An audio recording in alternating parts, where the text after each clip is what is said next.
Em algum ponto das terras altas de Moabe, longe dos olhos humanos e do som das tribos, o corpo de um dos maiores líderes da história da humanidade foi entregue ao solo.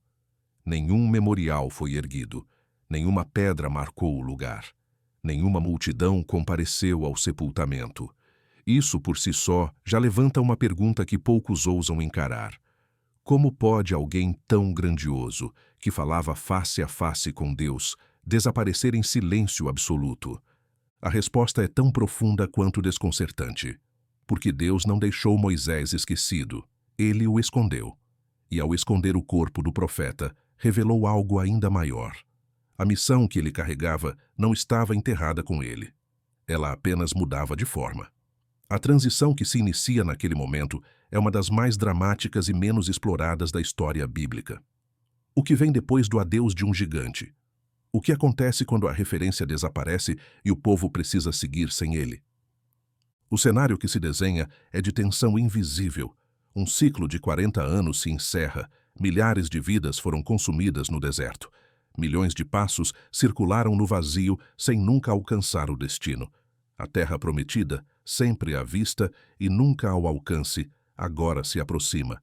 Mas o líder que desafiou Faraó, que ergueu o cajado sobre o mar, que subiu ao Sinai para trazer a lei, não estará mais ali para atravessar com o povo. O silêncio de Deus sobre o sepultamento de Moisés é apenas aparente. Há uma razão para não haver luto público, nem transição formal de comando. Porque o que está por acontecer não é político, é espiritual. Não se trata de manter a estrutura, mas de preservar o movimento. O que Deus está prestes a fazer requer mais do que uma troca de líderes. Exige continuidade na missão, sem interrupções. E para isso, ele já havia preparado o sucessor, mesmo que poucos o tenham notado. Durante décadas, um homem caminhava nas sombras de Moisés. Enquanto a multidão reclamava do maná, ele permanecia diante da tenda. Quando espiões sem coragem voltaram com medo, ele manteve a fé. Quando o povo erguia ídolos, ele aguardava a instrução divina. Seu nome era Josué, e embora ele nunca tivesse se sentado no trono do poder, ele havia sido treinado no ambiente da presença. A plataforma dele não era um púlpito, era o chão sagrado onde Deus falava com Moisés. E foi ali, longe dos holofotes, que ele foi moldado. É preciso entender o momento com clareza. O povo estava às margens do Jordão, diante da última barreira natural antes da promessa. Mas o coração ainda carregava marcas do passado. Havia lembranças de derrotas, de punições, de promessas adiadas.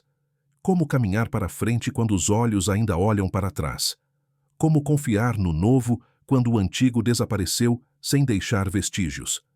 Deus sabia exatamente onde o povo estava, não apenas geograficamente, mas espiritualmente. E é nesse ponto que a narrativa muda de tom. A morte de Moisés não gera luto, gera movimento. A pausa da história não é um ponto final, é uma vírgula entre duas dimensões do mesmo plano. E se até agora o povo caminhava sob a liderança do profeta da lei, agora era tempo de avançar com aquele que viveria o cumprimento da promessa. Essa não é apenas uma mudança de nomes, é uma mudança de paradigma. Até aqui, a direção veio com sinais extraordinários, com vozes do céu, com milagres visíveis. Mas a próxima etapa exigiria algo diferente. Exigiria fé, que anda mesmo quando não vê. Exigiria coragem, que não depende de visões, mas de convicção. E essa transição marca o início de um novo padrão espiritual. Não houve discurso de despedida, nenhum ritual formal. Apenas a certeza de que o que começou com Moisés não terminaria com ele. Porque a fidelidade de Deus não está limitada ao tempo de um homem. Ela se estende por gerações, e quando um servo termina seu percurso, o céu já está pronto para conduzir o próximo passo. Josué não foi escolhido às pressas, ele foi separado com antecedência, moldado pelo silêncio e aprovado pela perseverança. O pano de fundo desta história carrega mais do que uma lição de sucessão. Ele nos confronta com a realidade do chamado divino. Um chamado que não depende da estabilidade humana, que não espera que nos sintamos prontos, que não se abala com as perdas. A morte de Moisés é real, mas a missão continua viva. E agora o povo precisa aprender a atravessar sem depender da mesma voz. Precisa ouvir por si, andar por si, crer por si. Nesse instante, o céu já não se manifesta por meio do cajado, mas por meio da palavra. A condução não virá mais com sinais no céu, mas com uma aliança viva no coração. O caminho diante deles não será mais uma travessia do deserto, mas uma tomada de território. A fé que antes os sustentava será agora chamada a conquistar. E é exatamente neste ponto que a narrativa se aprofunda, porque não é sobre começar de novo, é sobre continuar com maturidade. E nessa continuidade surgem elementos decisivos que definirão o futuro não apenas da nação, mas da aliança entre Deus e o homem. A ausência de Moisés não deixou um vazio administrativo, deixou um silêncio carregado de expectativa. Durante 4 décadas, ele havia sido mais do que um líder. Era a voz que media entre o povo e o Eterno. O homem que descia da montanha com o rosto brilhando, o mesmo que intercedia quando a ira divina ameaçava consumir a nação. A sua partida não poderia ser apenas um detalhe narrativo. Ela exigia resposta, direção e continuidade. Essa continuidade começou antes mesmo da morte do profeta. Josué, filho de Num, já havia sido separado com propósito específico. Não por acaso, ele era um dos 2 únicos sobreviventes da geração que saíra do Egito e ainda acreditava na possibilidade de conquistar a terra prometida. Isso remonta ao episódio registrado cerca de 38 anos antes, quando 12 espias foram enviados para observar Canaã. Enquanto 10 retornaram com palavras de medo, Josué e Calebe se mantiveram firmes na confiança de que o território poderia ser tomado. A reação do povo naquela ocasião resultou em uma geração inteira condenada a vagar no deserto até que todos os descrentes morressem. Com o tempo, Josué passou a ocupar um lugar mais próximo de Moisés. Ele acompanhou o líder em momentos estratégicos. Estava presente quando Moisés subiu ao Sinai para receber os mandamentos. Era ele quem permanecia junto à tenda da revelação, mesmo quando a maioria voltava para o acampamento. Isso não era casualidade. Era formação. Deus não improvisa liderança. Ele a desenvolve em silêncio, à sombra dos acontecimentos mais visíveis. No final do livro de Deuteronômio, antes da despedida definitiva de Moisés, há uma ação clara e pública. Moisés impõe as mãos sobre Josué. Esse gesto não era simbólico. Representava a transferência de autoridade e a concessão do espírito de sabedoria, como descrito no capítulo 34. Essa transmissão indica que o novo líder não dependeria apenas de experiência humana, mas de capacitação espiritual. A sucessão não aconteceria por votação tribal ou acordo entre anciãos. Ela vinha do alto. Após a morte de Moisés, registrada em Deuteronômio capítulo 34, a narrativa avança para o livro de Josué. É nesse ponto que a ação se intensifica. Deus não permite que o luto paralise o povo. Ele fala diretamente com Josué, instruindo-o a levantar-se e atravessar o rio Jordão. O tempo de contemplação havia terminado. Agora era momento de movimento. A missão que começara no Egito não podia ser interrompida. E a liderança não podia ficar suspensa, esperando aceitação pública. A continuidade precisava ser imediata. Josué estava diante de uma responsabilidade monumental. Era ele quem deveria liderar a entrada definitiva na terra prometida. Um povo numeroso, sem estrutura militar formal, cercado por nações hostis, confiava agora em sua condução. Ele não era general, nem estrategista de guerra, era servo, mas um servo moldado pela fidelidade. A escolha de Deus revela um padrão que se repete nas Escrituras. O preparo no anonimato frequentemente antecede o chamado público. Deus não apresenta a Josué um plano detalhado com todos os passos da conquista. Em vez disso, ele oferece algo muito mais decisivo, sua presença. A mesma promessa que sustentou Moisés agora é estendida a Josué. Como fui com Moisés, assim serei contigo. São palavras que carregam mais do que encorajamento. Elas estabelecem o princípio de que o sucesso não estaria na força humana, mas na aliança viva com o Deus que conduz. É nesse ponto que a autoridade de Josué começa a se firmar. Mas não apenas porque ele assumiu o cargo, e sim porque a própria condução divina o legitima. A resposta do povo à sua liderança inicial é surpreendentemente positiva. Eles declaram lealdade e disposição de obedecer, pedindo apenas que a presença de Deus o acompanhe. Isso não se dá por carisma, nem por discursos. O povo havia aprendido com as tragédias do passado. Eles sabiam o preço da rebelião, a dor da divisão, o peso do atraso causado pela incredulidade. Agora, com uma nova oportunidade diante deles, estavam dispostos a seguir com firmeza. A transição entre Moisés e Josué não é apenas uma troca de papéis. É a revelação de um novo estágio do plano divino. Até aqui, o povo caminhou sob a tutela do libertador.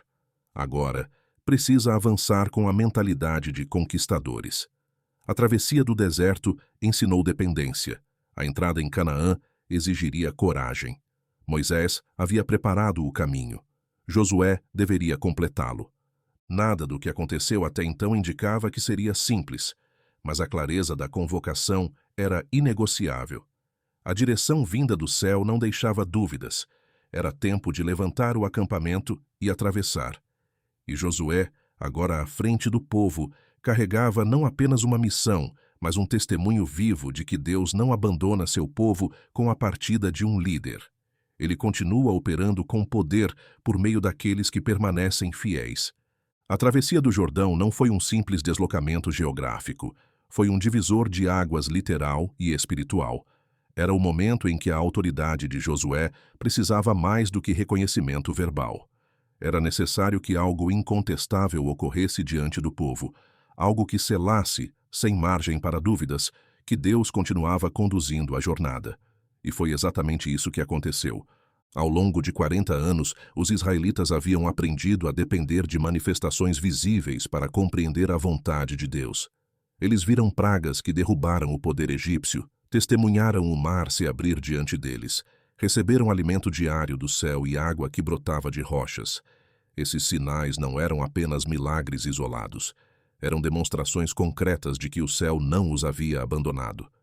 Agora, à beira do Jordão, uma nova geração se encontrava diante de um desafio semelhante. O rio, em época de cheia, tornava impossível qualquer travessia convencional. Suas águas transbordavam e corriam velozmente.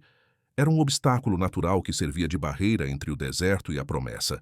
Não havia barcos nem pontes, apenas o comando para seguir em frente. E mais uma vez, a resposta do céu viria, mas não do modo como muitos esperavam. Diferente do episódio do Mar Vermelho, onde Moisés estendeu o cajado e as águas se abriram antes que o povo avançasse, agora o milagre dependia de outro tipo de movimento. A ordem divina era clara. Os sacerdotes deveriam carregar a arca da aliança e entrar no rio. Não era para esperar o milagre à distância, era para tocar as águas com os pés. E somente depois disso, algo sobrenatural aconteceria. Esse detalhe é fundamental. Deus estava ensinando uma nova forma de fé, uma fé que não espera ver para crer, mas que se move confiando na palavra recebida. O ato de entrar no rio antes de ver qualquer mudança exigia coragem, obediência e uma compreensão profunda de que a presença de Deus, simbolizada pela arca, era suficiente para garantir a vitória. Essa era a validação que Josué precisava, não de homens, mas de um milagre que envolvesse o povo inteiro. Quando os sacerdotes colocaram os pés na beira do rio, as águas se levantaram em uma muralha a certa distância, um fenômeno inexplicável pela lógica natural. O leito do Jordão ficou seco, permitindo que toda a nação atravessasse em segurança. A semelhança com o passado era intencional, mas a diferença também era marcante. Agora, o povo deveria dar o primeiro passo antes de ver o caminho se abrir. Isso marcava o início de uma nova fase na relação entre Deus e seu povo. Josué, que até então era o sucessor em formação, torna-se definitivamente o líder reconhecido. Não por aclamação, mas pela ação direta de Deus diante da multidão. Era impossível negar que algo extraordinário havia acontecido e que o homem à frente deles estava debaixo de uma unção autêntica aprovada pelo céu. O milagre do Jordão não foi apenas sobre geografia, foi sobre autoridade espiritual. As Escrituras relatam que naquele mesmo dia, Deus engrandeceu Josué diante de toda a nação. A reverência que antes era dada a Moisés, agora se estendia ao novo líder. Mas essa reverência não era construída em carisma ou tradição. Ela nascia da confirmação divina visível e inquestionável. O povo via com os próprios olhos que a mão de Deus permanecia ativa. A travessia incluiu um gesto adicional que também carrega profundidade. 12 pedras foram retiradas do leito seco do Jordão e empilhadas no acampamento em Gilgal. Essas pedras serviriam como memorial, como lembrança permanente da intervenção divina naquele lugar. Cada pedra representava uma das tribos, um testemunho coletivo de que ninguém foi deixado para trás. Era um marco físico de uma realidade espiritual. Esse conceito de memorial é essencial. Em tempos futuros, quando dúvidas surgissem, ou quando as gerações seguintes ouvissem relatos distantes, as pedras falariam sem palavras. Seriam provas silenciosas de que houve um dia em que o impossível cedeu lugar à promessa. Essa pedagogia visual tem peso simbólico profundo. Aquilo que Deus realiza no presente deve ser guardado como âncora de fé para os desafios que ainda virão. O que se vê nesse episódio é um alinhamento completo entre chamado, fé e manifestação divina. Josué não precisou provar sua liderança com discursos, ele apenas obedeceu, e foi essa obediência que abriu o caminho para que Deus agisse. A autoridade verdadeira, segundo o padrão das Escrituras, não se impõe. Ela é reconhecida quando o céu se manifesta em resposta à fidelidade de quem lidera. Se você está acompanhando até aqui e isso está fazendo sentido para você, escreve Amém nos comentários. Vai ser bom ver quantas pessoas estão caminhando juntas nessa palavra. Esse episódio também redefine o entendimento sobre milagres. Eles não são apenas sinais de poder. São também validações de propósito. O milagre do Jordão serviu tanto para confirmar Josué, quanto para preparar o povo para os desafios adiante. A fé que os fez atravessar o rio seria a mesma exigida para enfrentar muralhas, reis e fortalezas. O primeiro passo não era apenas uma travessia. Era uma proclamação silenciosa de que Deus estava presente, ativo e liderando por meio de alguém escolhido e aprovado. O povo havia finalmente pisado em solo de promessa. Depois de décadas caminhando por uma terra que não podiam possuir, seus pés agora tocavam um território onde o passado não deveria mais governar.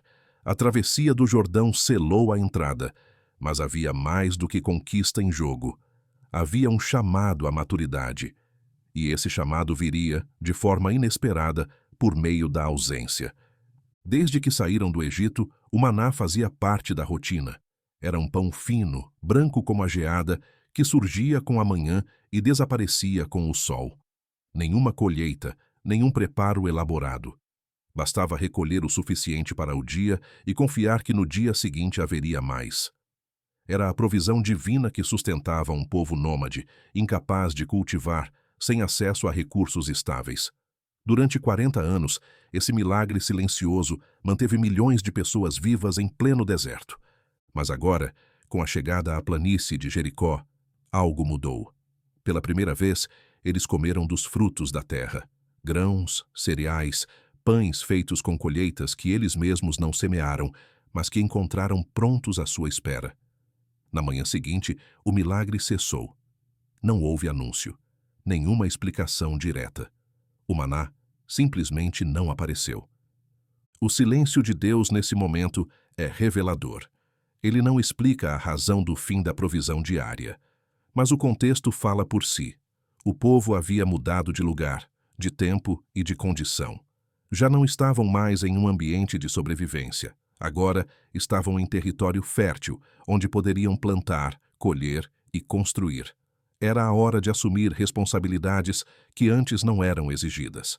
A fé que os sustentou até ali precisava agora se transformar em ação madura. Esse ponto marca um divisor espiritual. A dependência passiva precisava ser substituída por uma confiança ativa. Antes, eles viviam com as mãos estendidas ao céu.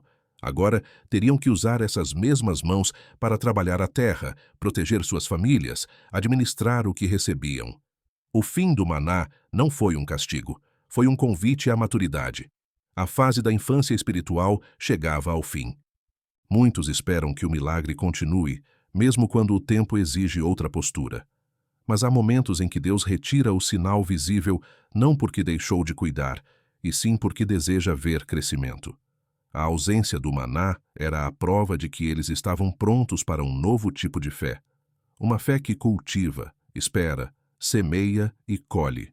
Uma fé que não precisa de confirmações diárias para permanecer firme.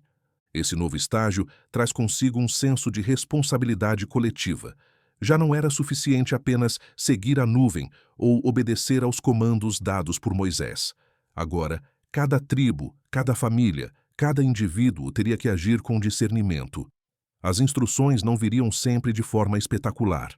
Haveria dias comuns, rotinas a cumprir, decisões a tomar sem um milagre imediato como resposta. Essa é uma das maiores transições internas que o povo vivenciou, porque o milagre constante pode, com o tempo, adormecer a iniciativa. Quando tudo vem pronto, não se aprende a construir. Quando tudo é visível, a confiança não se aprofunda. Por isso, a retirada do maná era também uma revelação. Deus queria um povo que não apenas fosse sustentado, mas que aprendesse a sustentar a promessa. É nessa fase que se prova a firmeza da fé, não nas horas em que os céus se abrem, mas nos dias em que o céu parece em silêncio. A maturidade espiritual não é medida pela frequência dos sinais, mas pela constância da fidelidade. O povo que cruzou o Jordão precisava se tornar o povo que edificaria a terra. Isso exigiria mais do que coragem, exigiria constância. O novo ambiente exigia nova postura. Canaã não era um lugar de sobrevivência, mas de construção. Era uma terra onde o fluxo de leite e mel não caía do céu, mas era extraído com esforço, administração e sabedoria. A abundância estava disponível, mas não automática. Era preciso trabalhar, proteger, multiplicar. Deus ainda era a fonte, mas o povo agora era o canal. É importante perceber que a retirada do maná não significou ausência de cuidado. Deus continuava presente, guiando, fortalecendo, protegendo. Mas a forma do cuidado mudou. O modelo anterior, onde tudo era dado, cede lugar a uma nova estrutura, onde o relacionamento com Deus passa também pela corresponsabilidade humana. A fé deixa de ser apenas expectativa de provisão e passa a ser confiança para plantar, mesmo sem garantias visíveis. Essa mudança exige também um novo olhar sobre o passado. O maná foi essencial em sua época. Representou a bondade e fidelidade de Deus num período em que nada mais havia. Mas insistir em depender dele agora seria rejeitar o amadurecimento. O que sustentou a caminhada até aquele ponto não deveria ser mantido por apego, mas honrado como um degrau. Era hora de subir. E subir, nesse caso, significava assumir. Assumir a terra, assumir a missão, assumir a fé que age mesmo quando o céu não envia sinais. A responsabilidade agora era parte da promessa, e a maturidade da fé se revelaria não apenas em palavras ou em momentos extraordinários, mas na firmeza com que cada passo seria dado a partir dali. A chegada ao território de Canaã não significava apenas o início de batalhas físicas. Antes que qualquer espada fosse levantada, antes que qualquer muralha fosse enfrentada, havia um assunto pendente entre Deus e o seu povo. Algo que não envolvia estratégias de guerra nem cálculos logísticos, mas que estava diretamente ligado à identidade espiritual da nação. O momento exigia mais do que força, exigia consagração. Poucos dias depois da travessia do Jordão, Deus ordenou a Josué que realizasse um ato drástico. Todos os homens israelitas nascidos durante os anos de peregrinação deveriam ser circuncidados. Essa instrução não era comum, nem confortável. Na verdade, era extremamente arriscada. O povo estava acampado em território inimigo, a poucos quilômetros de Jericó, uma cidade fortemente protegida. Qualquer sinal de fraqueza poderia ser fatal. E ainda assim, o mandado foi claro. Obediência agora, mesmo que isso implicasse vulnerabilidade temporária. A circuncisão era mais do que uma prática física. Desde os dias de Abraão, ela simbolizava um pacto com Deus, um sinal visível de pertencimento à aliança. Durante os 40 anos no deserto, a nova geração não havia recebido esse sinal. Eles caminhavam sob a mesma promessa, mas ainda não haviam sido marcados por ela. Agora, à beira da conquista, o Eterno exige que essa pendência seja resolvida. Esse momento revela um princípio profundo. Antes de tomar posse do que é prometido, é necessário alinhar-se com quem prometeu. A terra poderia ser fértil, as estratégias poderiam ser bem planejadas, mas nada substituiria a fidelidade ao pacto. A vitória, no contexto bíblico, nunca depende apenas de preparo militar. Ela nasce da obediência a princípios espirituais. A decisão de Josué, nesse ponto, revela seu caráter. Ele não negocia a ordem, não tenta postergar, não apresenta objeções baseadas em lógica humana. Ele compreende que o sucesso à frente depende da integridade agora. A circuncisão representa um corte com o passado, uma separação entre a antiga geração marcada pela desobediência e a nova que estava pronta para viver as promessas. Durante alguns dias, os homens ficaram impossibilitados de lutar. Era como se Deus estivesse dizendo que, mesmo diante da iminência de conflito, a prioridade ainda era o coração. Nenhuma espada seria eficaz sem aliança. Nenhuma estratégia substituiria a santidade. E foi nesse estado de aparente fraqueza que Deus começou a restaurar algo muito mais poderoso: a identidade espiritual do povo. Esse episódio também fala sobre a coragem de se expor diante de Deus. Em um mundo onde a proteção é vista como prioridade, permitir-se ser ferido para renovar uma aliança exige uma fé sólida. A dor da circuncisão não era castigo, mas símbolo de purificação. Era o corpo declarando que pertencia ao Senhor. Era o Espírito dizendo: não seguimos apenas pela promessa da terra, mas pelo compromisso com o Deus da promessa. A linguagem do texto bíblico afirma que naquele dia Deus removeu a vergonha do Egito do meio deles. A escravidão havia acabado há décadas, mas os traços da opressão ainda estavam presentes. Eles saíram do Egito rapidamente, mas o Egito demorou a sair deles. Com esse ato, a velha condição foi definitivamente deixada para trás. Não era apenas uma mudança externa, era uma redefinição interior. Essa renovação da aliança nos ensina que, antes da conquista, Deus cuida da essência. Ele não permite que se avance em nome dele sem um compromisso renovado. Ele não libera vitórias externas quando há negligência interna. Por isso, mesmo com o inimigo à vista, ele ordena pausa. A preparação espiritual vem antes do avanço. O local onde isso aconteceu recebeu um novo nome: Gilgal. O nome, que carrega o sentido de remoção, passou a simbolizar aquele ponto decisivo onde o passado foi desfeito e o novo começou. Gilgal não é apenas um lugar geográfico, é um marco existencial. Todo aquele que deseja caminhar com Deus precisa de um ponto assim. Um lugar onde a vergonha é retirada, onde a identidade é restaurada e onde a aliança é reafirmada. É importante destacar que a iniciativa para essa renovação não partiu do povo. Foi Deus quem trouxe o assunto à tona. Isso revela o cuidado contínuo do Senhor em manter o relacionamento em plena ordem. Ele não ignora os detalhes. Ele não esquece dos compromissos que ele mesmo estabeleceu. E por mais que o povo estivesse prestes a enfrentar desafios gigantescos, o que mais importava naquele momento era a certeza de que pertenciam a ele, em espírito, em alma e até no corpo. Esse princípio permanece atual. Antes de qualquer avanço significativo, Deus nos convida a rever nossa condição diante dele. Muitas vezes, é mais fácil se preparar para batalhas do que encarar o chamado à consagração. Mas sem esse corte, sem essa separação do antigo, a vitória pode até vir, mas não será sustentada. Porque a conquista verdadeira começa com aliança. A pausa diante de Gilgal havia terminado. O povo estava novamente em pé, cicatrizado, mais consciente do que nunca sobre quem eram e quem os havia conduzido até aquele ponto. Não chegaram ali por casualidade, nem por mérito acumulado ao longo dos anos. Foram trazidos por uma mão firme, paciente, que insistiu em manter um plano vivo, mesmo quando o povo repetidamente se desviava dele. Agora, marcados não apenas no corpo, mas no entendimento espiritual, estavam prontos para o que viria, não porque se sentiam suficientes, mas porque haviam entendido o que significava depender. As batalhas estavam adiante, sim, mas não eram mais a principal questão.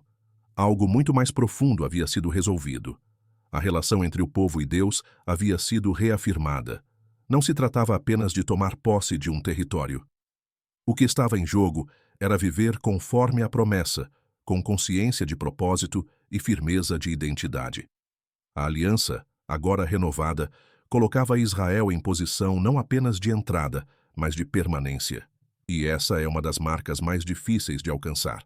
Não apenas chegar, mas permanecer de forma íntegra naquilo que foi prometido. Josué, nesse cenário, não é apenas uma figura administrativa que assume o comando após a morte de Moisés. Ele representa a transição entre uma geração que viu os milagres, mas duvidou, e outra que aprendeu a crer mesmo quando os sinais já não eram diários. Sua liderança nasce da fidelidade, não da ambição. Foi moldado ao lado de Moisés, mas não seguiu seus passos apenas por lealdade humana. Ele absorveu o coração da missão. E é isso que o torna apto a conduzir. Ao longo de toda a narrativa, vê-se um padrão sutil e poderoso. Deus não avança com pressa, mas também não recua com medo. Ele forma, ele prova, ele revela, e só depois disso, ele envia. Cada etapa foi orquestrada com um propósito que ia além da sobrevivência do povo. Deus não estava apenas conduzindo uma multidão por um caminho mais seguro. Ele estava ensinando como caminhar de forma reta, como confiar quando não há garantias visíveis, como amadurecer quando os recursos mudam e como santificar-se mesmo quando o inimigo está próximo. A fé de Israel, até então sustentada por intervenções visíveis, agora precisava assumir outra forma. A ausência do maná foi mais do que o fim de um milagre. Foi o início da responsabilidade espiritual coletiva. A circuncisão não foi apenas um rito religioso. Foi uma reafirmação de identidade. A travessia do Jordão não serviu apenas para locomover a multidão. Ela dividiu o tempo, separou o que foi do que viria a ser. Esses detalhes, muitas vezes tratados como passagens rápidas, são, na verdade, pilares da transformação interior que Deus estava produzindo. A Terra Prometida não era apenas geografia, era um teste de obediência, um cenário onde a maturidade deveria se consolidar. Os desafios à frente não seriam vencidos com lembranças dos milagres passados, mas com convicções adquiridas no presente. E isso torna toda essa jornada profundamente atual. Porque a fé que apenas sobrevive, estagnada, esperando por intervenções diárias, não sustenta um povo em processo de construção. Era hora de edificar, e isso exigiria mais do que lembranças, exigiria convicção. Nada disso aconteceu de forma abrupta. A condução foi meticulosa. Cada detalhe, cada passo, cada interrupção aparente serviu para moldar um povo capaz de não apenas habitar a terra, mas representá-la. A promessa, para ser honrada, precisava ser vivida com responsabilidade. A aliança, para ser mantida, exigia renúncia, e o propósito, para ser cumprido, necessitava de disposição para o invisível. Isso define o que realmente havia mudado. O povo não era mais o mesmo. A narrativa encerra seu ciclo inicial com uma pergunta que permanece até hoje.